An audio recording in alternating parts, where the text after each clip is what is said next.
Yeah, so full name, Jonathan Liljeblad, live and work in Australia, affiliated with Australia National University, associate professor at the College of Law at Australia National University. But I grew up in the United States and spent most of my life in Los Angeles. So in short, the projects that I'm working on during the time at Oxford, there are actually two of them.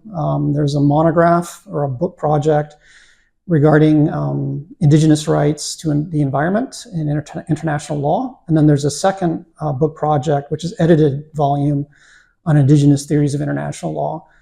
Just very briefly, the monograph, so the first book, basically everyone talks about indigenous rights. There's been increasing discussion about indigenous connections to the environment and indigenous rights to environment specifically.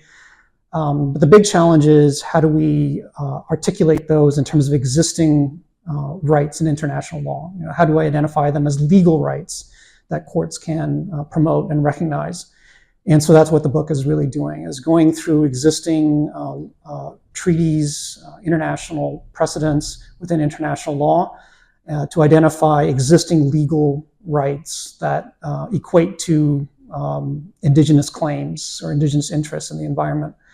The second book project is more a response to existing debates in international law. So a lot of the debates in international law are over what is the status of indigenous peoples? What are, where do we find indigenous approaches or indigenous perspectives?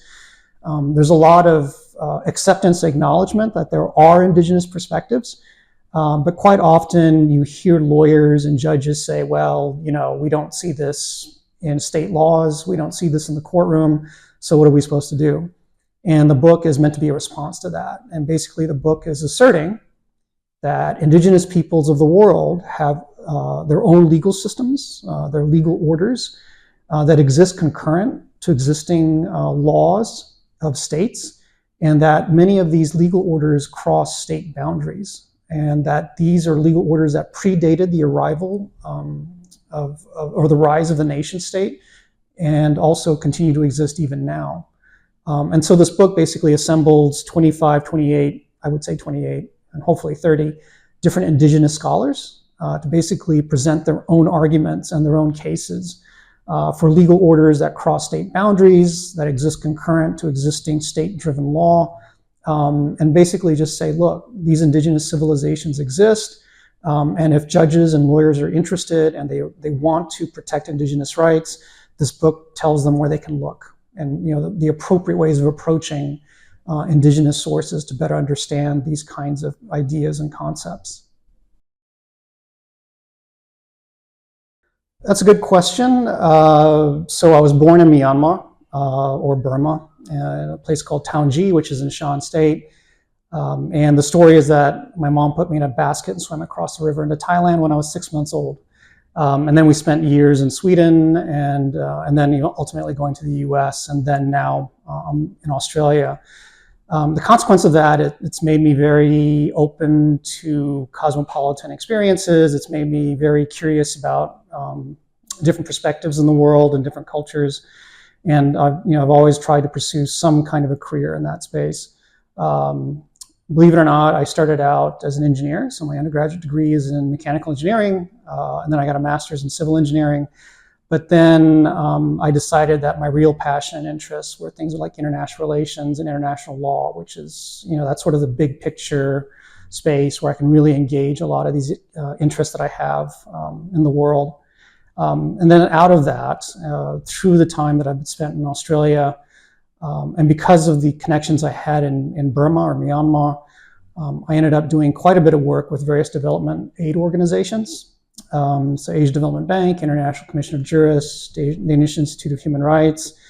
And I became incredibly interested in the intersection of human rights and environmental issues and the struggles of promoting international norms in developing countries. And then most recently, and this is sort of where I am right now, in 2014, 2015, I made my first trip back to Burma to reconnect with my family. And I found out one of the family secrets that my mother had never mentioned was that we were part of an indigenous community called the Pa'o, which is a very small population in the mountains. And as a result of that, that has motivated a lot of my current research agenda right now regarding indigenous rights.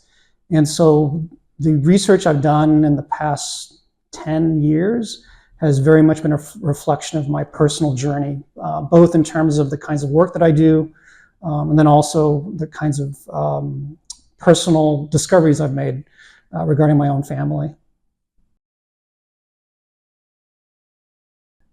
So there are several things that excite me about my research. Number one, it's deeply personal. It allows me to reconnect and explore my own heritage.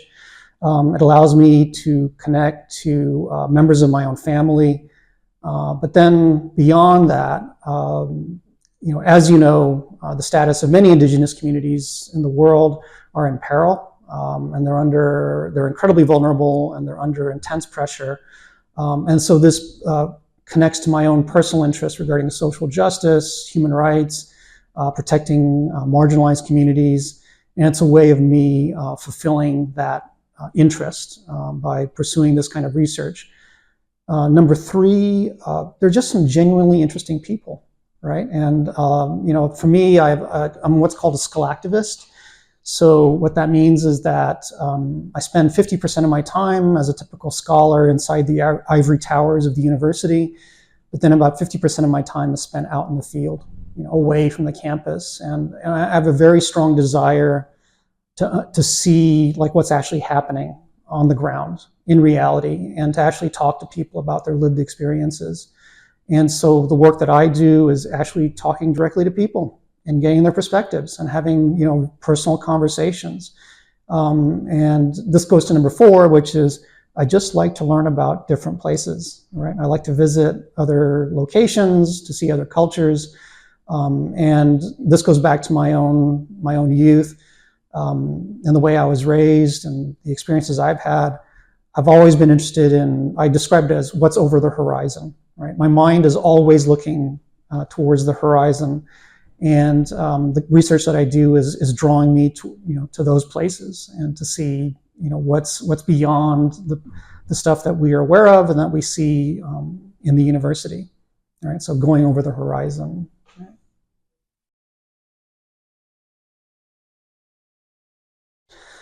In terms of impact, so there are different directions that goes. One is for many of the communities that I work with, so these are not just indigenous communities, but also local communities, mostly in the global south. I want to be an ally. I want to be someone who listens to them, who empathizes with them, but then probably most importantly, tries to assist as much as I can in a way that they consider to be helpful, right? And so I'm trying to elevate or promote or amplify, sometimes you hear that term, amplify their voices and the kinds of perspectives that they have, and make the rest of the world understand what it is that they're experiencing, and what are the interests that they want people to know. Beyond that, there's just the more dry outreach to law and policy circles, so to practitioners of law, decision makers regarding policy, foreign policy, international policy, aid policy, that they just have a better understanding of what's actually happening. And when they talk about aid recipients, that they actually have a much greater clarity regarding the perspectives and experiences of the people that they think they want to be aid recipients. And then there's the scholarly community. And in that space, even though my current work is theoretical, my grounding has always been empirical. And I want to be able to open up the ivory towers. I want scholars who are tied to universities to be more connected to what's actually happening in other places, and so that when we talk about people, we're actually engaging with people. So one of the biggest concerns, and this is the phrase that you hear among many indigenous communities, is that they say, we want nothing about us without us, right? The most offensive and most problematic thing is for people to talk or make decisions about us without us.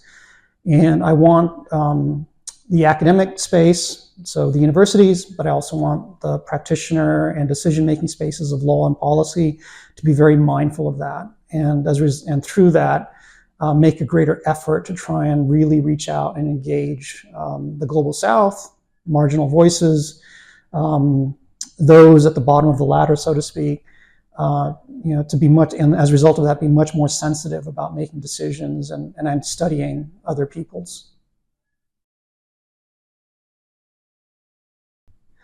So the decision to be affiliated with St. Anthony's, the primary reason, so I was doing my due diligence research regarding the college at Oxford, and there were several candidate colleges, right? But with St. Anthony's, it was interesting to me that a lot of the foreign services around the world, so not just the United Kingdom, had recruited people from St. Anthony's or had sent their employees to St. Anthony's. In addition to that, I noticed that St. Anthony's, there were a lot of colleges that were area study specific, so they focus on particular regions of the world. And so my impression was that there was a much greater level of familiarity with the global South, which is pretty much that's my domain and the space that I work in. And I think the clincher was that there was a good friend of mine who was in British Council, who he had a career in British Council for more than 40 years, 50 years, I think.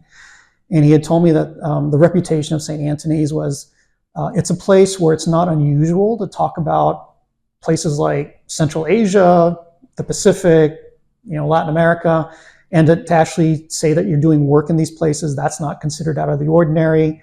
And so for me, to talk about my own experiences in Southeast Asia, we talk about Burma or Myanmar, but also Cambodia, Laos, and increasingly now Bhutan, that these are not unusual things in a place like St. Anthony's. So as a result of that, I felt that it was a community that was more likely to understand what I was saying, and to actually, beyond that, actually appreciate the kind of work that I was doing. And so far it's definitely seemed that way. Some of the people that I've met, that there's a certain level of cosmopolitanism or awareness regarding the larger world that to me makes it much easier to engage in conversation. Once I'm done at St. Anthony's, I'd like to somehow find a way to continue affiliation in some way, right? So I've met colleagues here at the college, but then also colleagues at the larger Oxford University and other colleges that I'd like to be able to maintain contact in some way, because I think there was some compatibility regarding projects. I'd like to see about, eventually some kind of collaboration. And so, we'll see what happens going forward. So with respect to the work that I'm doing here, once I'm done here, I'm try to push these book projects out and try to get them into publication. I'm having some conversations with publishers like Oxford University Press or Cambridge University Press. Hopefully it's the former. But then also I need to start presenting the contents of those books and the work that I'm doing to practitioner and policy spaces. And so this is where I'm going to have to reach out to various aid organizations and various policy spaces to then see if there's a way to communicate and share the findings in some way. So that's going to be the next mission going forward.